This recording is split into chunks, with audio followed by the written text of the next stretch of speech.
Hello, and welcome. I'm Dave the Wanderer. If this is your first time here, that may sound like a funny name. Since I was a kid, I have always loved the idea of a wandering storyteller. Since there aren't any taverns full of people waiting to hear a story these days, I've opted for the next best way to be a wandering storyteller. This channel. So sit back, relax, and prepare for an adventure. The story this week is titled Bounty Hunter, and it is a science fantasy short story, which means it involves some elements of magic as well as some science fiction. So, without further ado, here's Bounty Hunter. Fire raged across the sky as metallic spires in orbit bombarded the planet.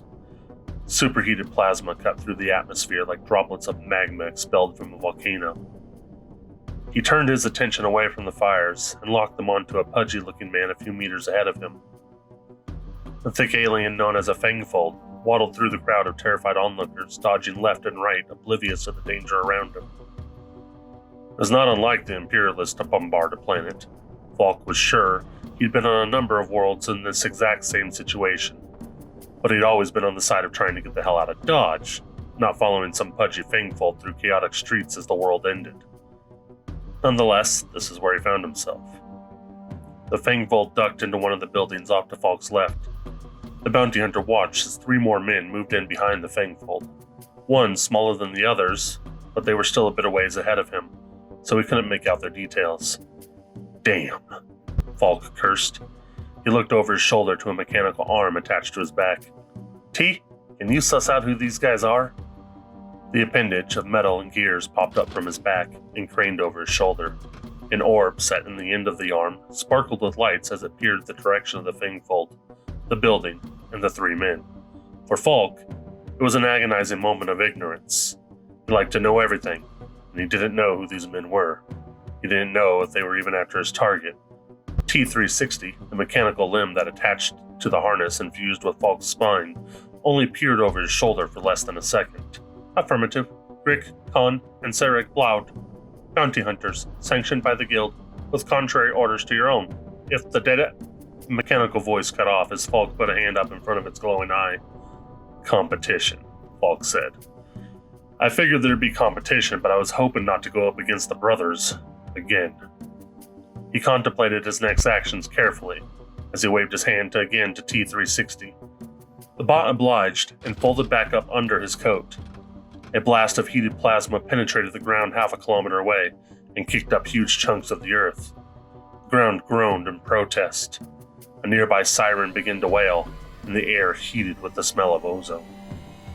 Faulk summoned his magic, twitching his fingers in a pattern and shielded himself from the wave of heat that swept over him. The fire swept through the crowds, incinerating people in a flash, save for those few who also knew a trick or two like himself. The blaze swept through like a tidal wave and crashed against the buildings before they extinguished. The buildings themselves bore no mark or blemish.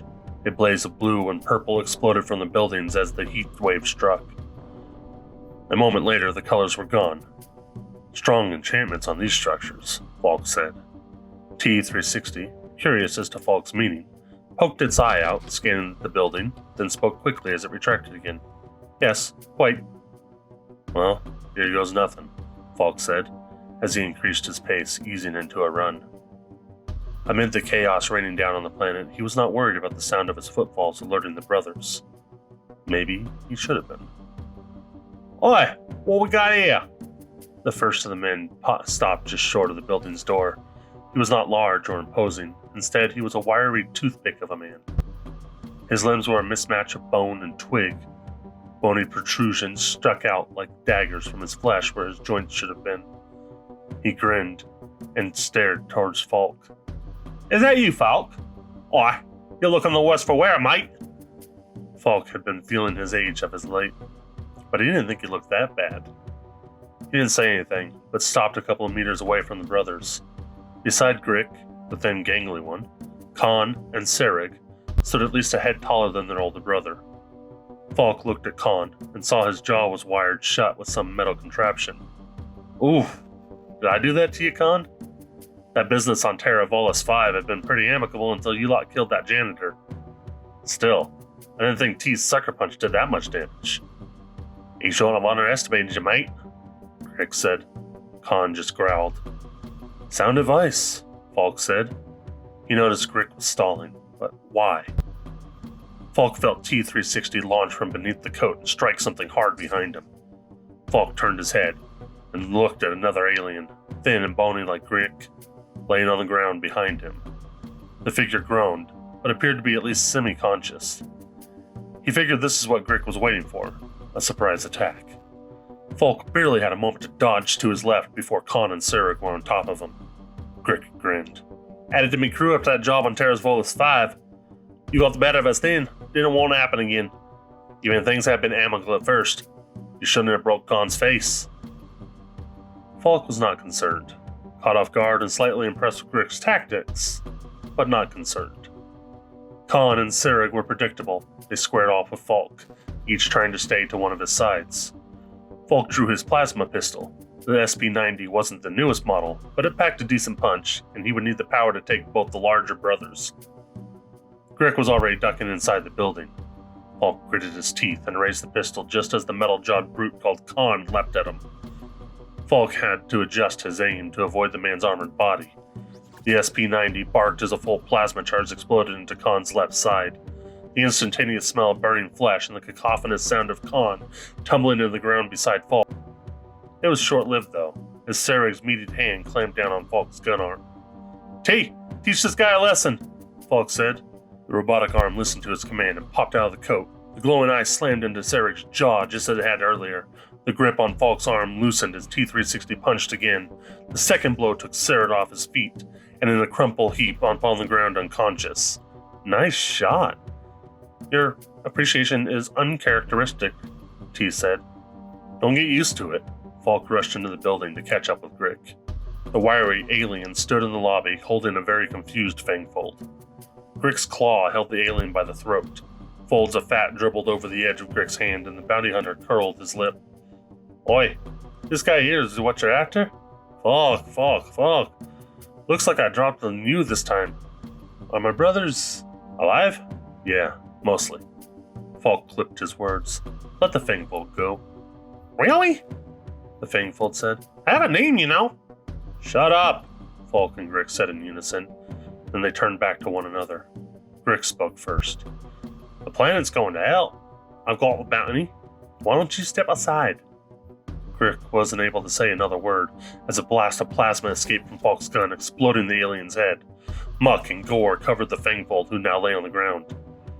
Time to go, Tubbs, Faulk said. Crick was right about one thing. The planet is going to hell. That Gundar fleet is determined to wipe the life off of it one way or another. You know as well as I, if they bombard, then they land their troops. I plan to be well away by then. The Fangfold looked at the deceased body of Crick, then back to Faulk, and nodded his head, folds of fat wiggling with the motion. The building shook, and the Fangfold rushed to the Faulk's side. Let's get out of here, he said.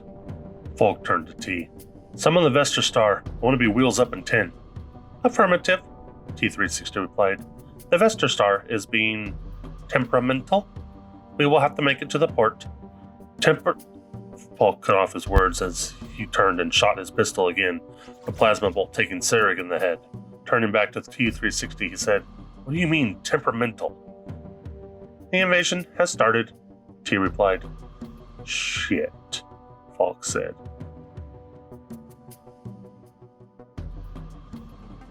Alright folks, that is it for this week. That was Bounty Hunter Part 1. Tune in next Tuesday for Bounty Hunter Part 2. Thanks again for listening. If you like the story, give it a like. If you want to hear more, feel free to click that big red subscribe button. My name is Dave the Wanderer, and I hope to see you for future adventures. Embrace the wonder.